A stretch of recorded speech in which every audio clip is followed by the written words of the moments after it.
आणि वाकड्यात शिरण्याचा प्रयत्न केला म्हणून त्याचा शेवट झाला आणि तो शेवट केला तो असेल नैसर्गिक पुत्र राष्ट्रपालाच्या येण्याची केला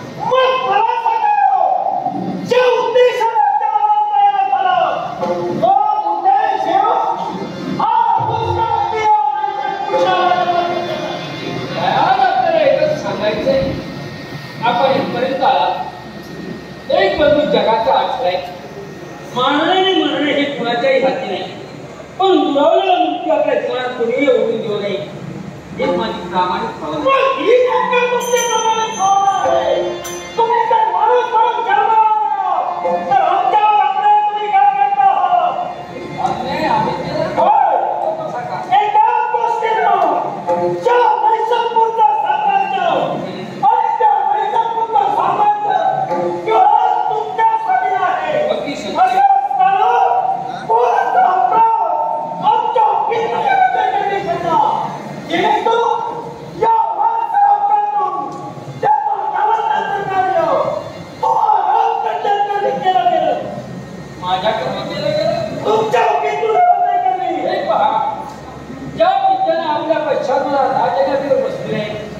वास्तविक हा न्याय मागणं त्यांच्यापर्यंत महत्वाचं होतं. आता आपलं तर राजकारभार मी सांभाळतोय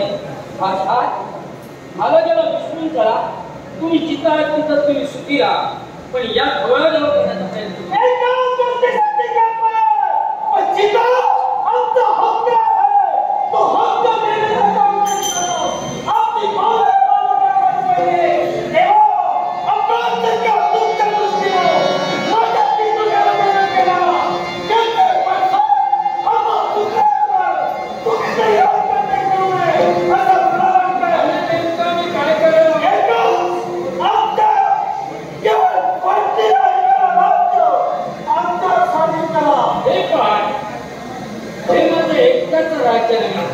माझ्या बापाचंही नाही किंवा माझंही नाही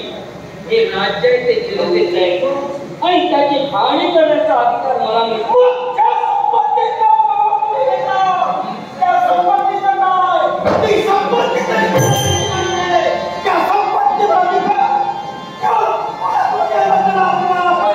जनतेच्या हितासाठी आहे वायात कुणाला तरी घेण्यासाठी नाही कारण ज्या जगाचा दुष्काळ पडला असेल तर जनतेच्या हितासाठी वावरणे राजाचं काम आहे फलाचा संचय असेल म्हणून त्याचा योग्य तो व्यवहार करणं हे प्रत्येकाचं काम आहे ती वाह्यात खर्च करणं हे मला सवाल आहे.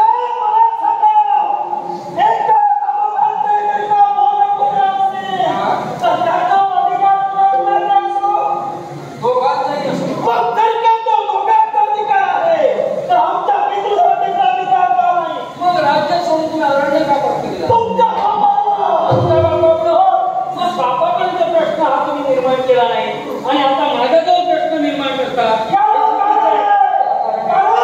तुम्ही राज्य उपभोक्ता याचा अर्थ तुमचा मान्य नाही कुणी असून यावर त्याने माझ्याजवळ मागणी करावी आणि भारताचा विचार न करता या राष्ट्राची फाळणी करून जनतेच्या बाबतीत विचार करणं हे मला शुभदायक ठरतं.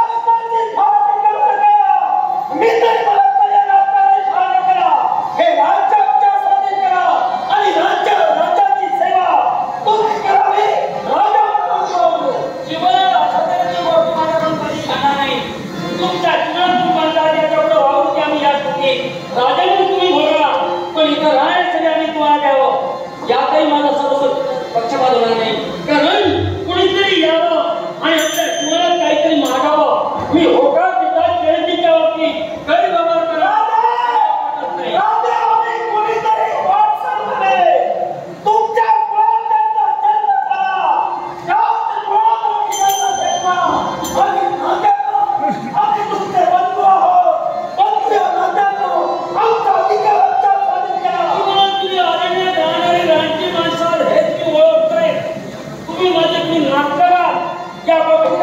कधी करू शकत नाही आणि अशा स्वभावाला बळी करून मी जनतेच्या बाबतीत अशा त्यांचा व्यवहार कधी करू शकत नाही.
Thank you.